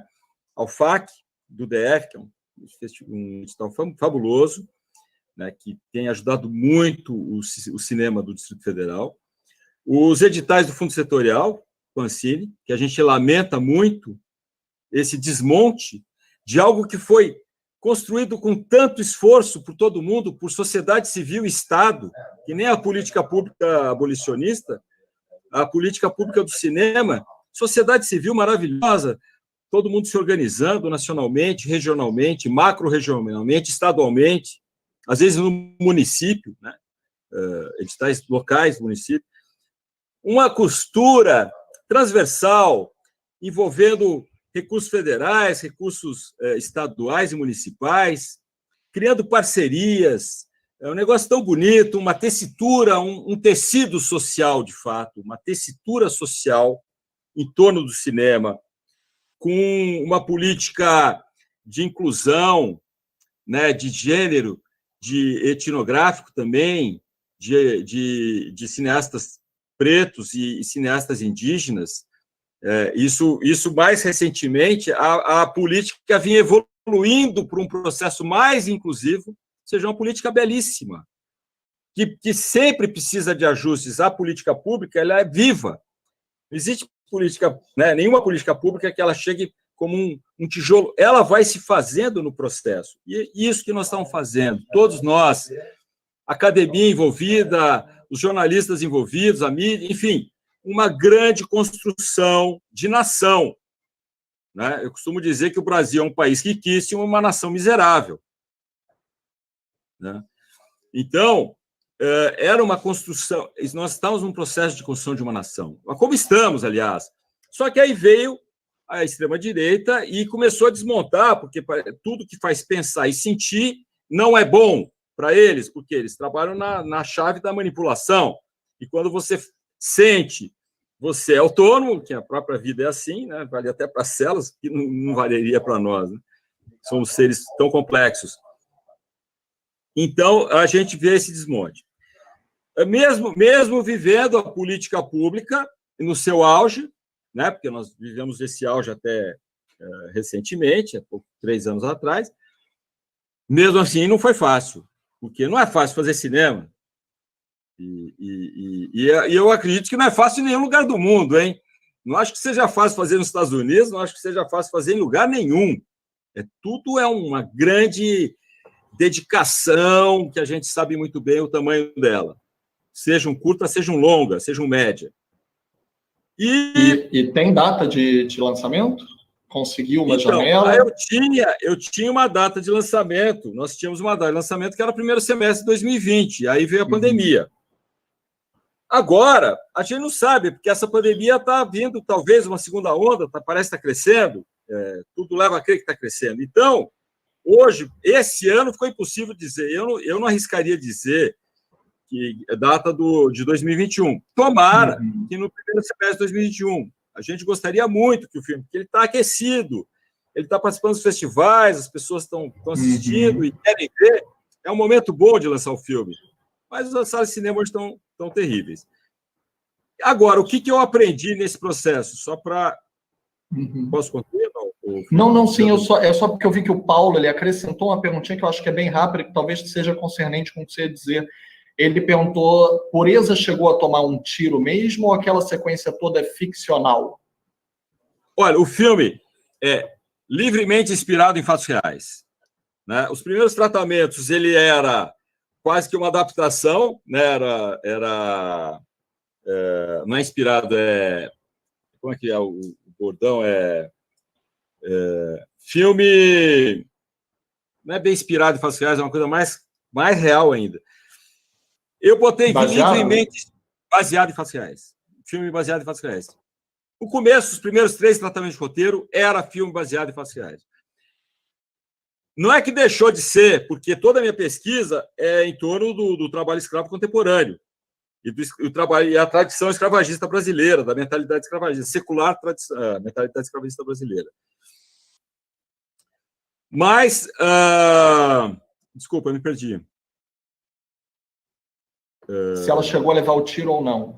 Sim. E aí, eu tinha uma grande preocupação, que era... E eu fiz um contrato com a Pureza, onde eu poderia... não precisava ficar preso à vida dela. Então, tinha uma cláusula que me permitia... E a gente foi vendo que era preciso abrir. Eu e o Marcos Ligó, que fizemos o roteiro, a gente sentiu a necessidade de abrir, não ficar preso, porque tinham... No princípio, era até 2 narrativas, uma narrativa da Pureza e a narrativa do Abel. O Abel na sua vida escrava e a Pureza em sua busca. A gente resolveu jogar tudo para a Pureza. A Pureza teve várias fazendas e ela foi fugida algumas vezes. Se ela bobeasse, ela levava tiro. Ela escapou da morte, porque Jagunço correu atrás dela, porque ela peitou os caras também. Ela peitava, ela queria o Abel. Ela fala, eu vou até o inferno e enfrento o diabo se for preciso. E ela fez isso. Só que ela não levou o tiro. E ela foi em várias fazendas, ela não foi em uma só, e nem se empregou de cozinheira. Mas a gente, por uma questão de concentrar locações, porque uma das coisas caras de cinema é deslocamento.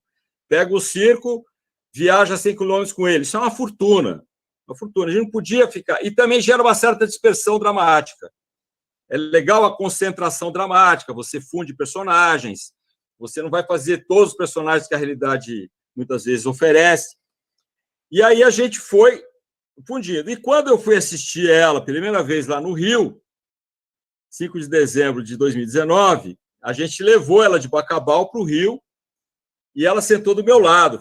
Foi maravilhoso, porque a Dira estava de um lado, a Pureza de outro. As 2 Purezas. E a Pureza, o tempo todo, ela ia falando, é isso mesmo que acontece. Ela ia falando no meio da sessão. E o que ela mais falava era isso, essa frase, é isso mesmo que acontece. E quando acabou o filme, vieram os aplausos e tal, e ela falou, é isso mesmo que acontece. Virou para mim e falou. Eu falei, mas vem cá, dona Pureza, a gente sabe que a senhora não levou tiro nem se empregou de cozinheira, né? Isso não a incomodou. Eu tinha muito medo da Pureza se rebelar, do tipo, não foi bem assim. Eu tinha essa insegurança. E fiz essa pergunta para ela. Ela falou, não aconteceu, mas poderia ter acontecido. E acontece com outros. Então, entendeu? Ela, como uma pessoa de uma vidência maravilhosa, ela afirma, é assim mesmo que acontece. Mas o filme é livremente inspirado por isso. Fiz questão de botar livremente para não parecer que foi exatamente o que aconteceu com a personagem real. Até porque o filho dela sobrevive e a realidade da maioria deles foi não sobreviver, né? Então, muitos ou faleceram, ou sumiram, tá? Ou não foram nem procurados. Às vezes é uma família fraturada mesmo. Então, infelizmente, o filme representa muitas histórias. A gente agradece por essa história. Quantas mães que não encontraram seus filhos nem vivos nem mortos? Verdade. O chat aqui, só para eu não reproduzir literalmente, mas muita gente também agradecendo por essa história e elogiando justamente a força com a qual ela passa essa verdade de muitas pessoas. Então, mais uma vez, Renato, a gente só tem a agradecer. Parabéns mesmo pelo filme. Vou voltar agora à última rodada, perguntando... perdão?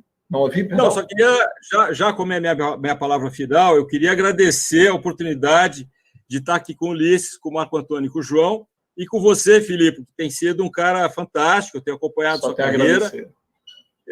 Parabéns, continue assim, e todos vocês, muito sucesso com seus filhos maravilhosos e nas suas carreiras. Tá? Obrigado, Renato. Obrigado a vocês. Passar para o nosso capixaba, João. João, fale o quão difícil foi financiar e talvez qual experiência tenha lhe sido mais criativa pela limitação? Cara, o nosso filme a gente teve edital de financiamento, né, do governo estadual, conseguimos aprovar. Ficamos até um pouco surpresos, porque não era um tipo de proposta que estava, enfim, não parecia algo que o governo teria interesse em investir, mas a gente conseguiu, acho que certo mérito nosso também de conseguir vender esse peixe aí. Mas acaba que o financiamento, infelizmente, ele foi muito pequeno, assim, para o tipo de produção que a gente quis fazer. E a gente teve que fazer escolhas, né, até que ponto que afetaram muito o filme, assim. Então, acho que a principal foi que a gente ficou muito na dúvida sobre quantas pessoas a gente ia levar para esse set, assim. Porque eu e a Joane, eu trabalho mais com direção e edição, ela trabalha com direção também, já fez produção, mas a gente nunca se propôs a ser diretor de fotografia, nem técnico de som. E apesar disso, a gente achou que, com as limitações de financiamento, valia mais a pena a gente fazer mais diárias, ter mais tempo para gravar, só nós dois no set, fazendo todas as funções, digamos assim, de um documentário, que não é o ideal, do que a gente diminuir o número de funções para poder remunerar outras pessoas e trazer técnicos melhores, digamos assim, para as diárias. E eu acho que essa foi uma ideia muito acertada, assim, porque além da gente ter conseguido gravar por mais tempo, ter tido mais tempo de acessar o cotidiano do 90 realmente, que era algo que a gente queria, pegar o dia a dia dele, né? Não só o dia que ele vai para a batalha, mas como que é o tempo que ele não está fazendo nada? Como que é o tempo que ele está em casa com a família? Como que é o tempo, como que é a vida dele quando ele não está gravando histórias para o Instagram, assim, quando ele está fazendo coisas que todo mundo faz? O ócio criativo, né? Exato. Que eu acho que isso é muito importante para o artista, né? E era algo que a gente queria mostrar também para conflitar também com essa dinâmica das redes sociais, que é sempre de muita ostentação, assim, né? Ostentação mesmo não financeira, porque o 90 nem tem esse dinheiro, mas ostentação de estilo de vida, assim, né? E foi a melhor coisa ter ido só eu e a Joane, porque a gente, além de tudo, conseguiu fazer um set compacto que a gente conseguiu se movimentar e acompanhar o 90 por locais que eu acho que uma equipe de 4 pessoas, ou mesmo de 3, teria mais dificuldade. Então, a gente dividia um Uber todo mundo junto, a gente fazia tudo muito junto e podia ficar muito próximo, né? A gente tinha um acesso a ele que eu acho que seria mais direto. Além disso, a gente aprendeu a operar os equipamentos também, que a gente sabia o básico e hoje a gente sabe mais. Então, foi um momento de aprendizado para a gente também, no meio da doideira da correria ali, a gente teve que pedimos para amigos e tal, fizemos meio que uns cursos rápidos assim para operação, principalmente do áudio, que era algo que a gente não tinha muito contato. E acabou que deu certo, a gente conseguiu fazer. Claro que o ideal é você ter gente remunerada para fazer todas as funções, né? Até para você movimentar o mercado audiovisual do local que você trabalha. Mas eu acho que no nosso caso, isso de diminuir o set foi algo que acabou sendo muito proveitoso para a gente, assim. E eu acho que cada filme tem a sua dinâmica e é como você falou mesmo, nesse momento de pouco financiamento, de muita dificuldade, que é lamentável, né, no cinema nacional, eu acho que a gente tem que fazer as escolhas que sempre privilegiem a parte criativa, a narrativa, a história, o que você quer contar. Tem uma frase que eu agora não lembro de quem exatamente, mas é de algum realizador que ele fala que você começa a fazer o filme por um motivo. E quando você começa, vai ter vários outros motivos que vão tentar te atrapalhar desse motivo inicial, mas você tem que lembrar qual que é esse, e ir até o fim. E a gente começou a fazer o filme porque a gente queria contar a história do 90, então a gente seguiu nessa linha até a gente sentir que tinha coisa suficiente para contar pelo menos uma história sobre o 90. Verdade.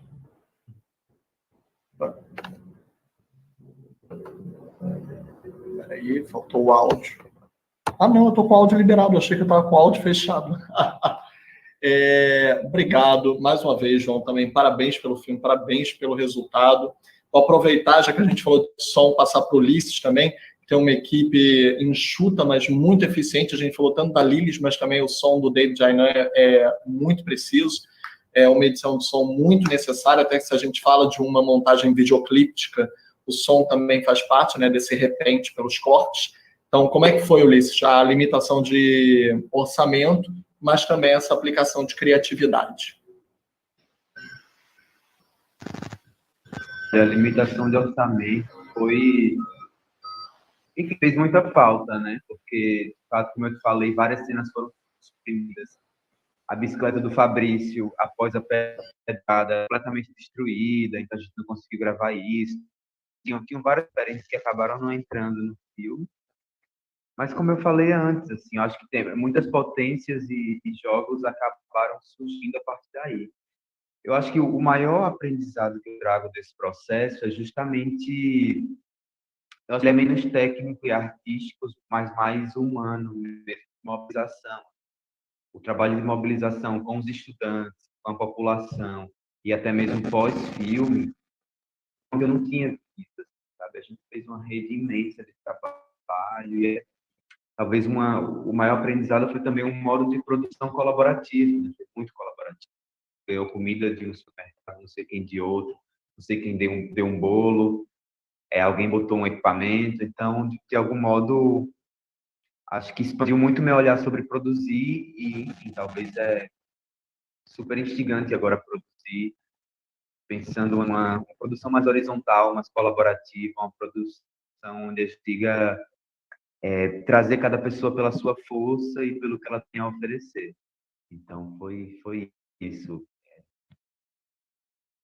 Obrigado pelo festival, obrigado pela exibição, é muito feliz. Assim. O filme fez um ciclo muito bonito e é massa estar agora nesse fim de ano e continuando a falar sobre ele.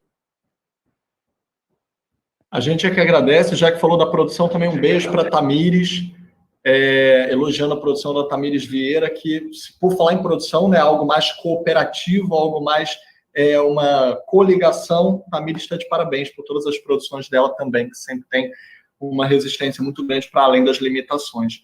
E, por fim, mas não menos importante, nosso querido Marco, mesma pergunta. Aliás, Marco, se a gente falou de equipe enxuta, gente, vamos também dar o braço a torcer. Marco, porque a gente falou, né, da dificuldade de criar um polo cinematográfico em Cordesburgo, mas Marco é a equipe de um homem multifacetado, né?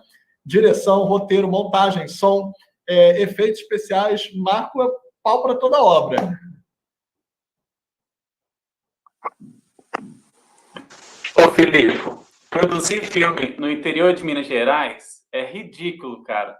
Não existe nenhum tipo de incentivo. Quer dizer, vou falar um incentivo. Tinha um edital de Belo Horizonte, do Banco Estadual de Minas Gerais, que a gente costuma chamar Banco Estadual de Belo Horizonte, porque teve um edital de R$6 mil para cada curta, foram 20 projetos selecionados, 18 de Belo Horizonte, 2 do interior. Eu fiquei como segundo suplente, mas também para R$6 mil, enquanto em São Paulo a galera filma curta com 120 mil, Brasília, curta de 120 mil. Então, assim, o cinema do interior, estou falando da minha própria pele. Eu que faço filme em Cordesburgo, praticamente sozinho, fazendo tudo artesanalmente, a sensação que tem é assim, no dia que eu fazer um post no Facebook, velho, parei de fazer filme, vai ter 1000 curtidas e vários aplausos. Velho, obrigado, você está incomodando muito, para de fazer seus filmes. Então, assim, os 3 primeiros curtas, que é o Retirado para o Coração Bruto, Alma Bandida e Teoria sobre o Planeta Estranho, eu fiz numa tacada só, sem dinheiro, com meu próprio dinheiro mesmo, né, em 2017. E 2 anos depois, eu me preparei para fazer o 4 Milhões de Infinitos, com dinheiro próprio de novo. Juntei um dinheiro, velho. Na semana que eu ia filmar, eu bati o carro. Aí ficou bem caro, assim, o conserto do carro. Então, eu tive que fazer com pouquíssimo dinheiro. Agora, você vê, uma pessoa... Já é o 3º ano, velho, consecutivo aí em Vitória. 3 anos direto lá em Gramado. Fui lá em Berlim, ganhei prêmio Tiradentes, rodei um tanto de festival.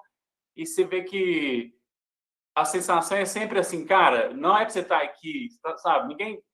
Parece que as pessoas sempre estão torcendo assim, a orelha por causa disso. Mas o que consola a gente é que é esse espaço que a gente tem nos festivais. Essa janela, né, de vitória. E por isso, muita gratidão, cara. Muita gratidão mesmo. As pessoas que passam o nosso trabalho para frente, que vêm com feedback, falam, velho, muito bom o que você está fazendo. Os filmes já viraram objetos de estudo, e não uma em dissertação de mestrado, mas mais de uma. Então, assim, o que a gente está fazendo no interior é de suma importância, velho. E eu espero que isso mude no futuro. Mas se não mudar também, o cinema é muito mais do que isso, sabe? É um propósito de vida para nós, entendeu? Que não está baseado só nos prêmios e nas viagens e no prestígio, mas um propósito de vida para trazer esperança para quem está ao nosso redor. E assim, por mais que a gente está fazendo com o próprio dinheiro, não quer dizer que está tudo relaxado, não é isso.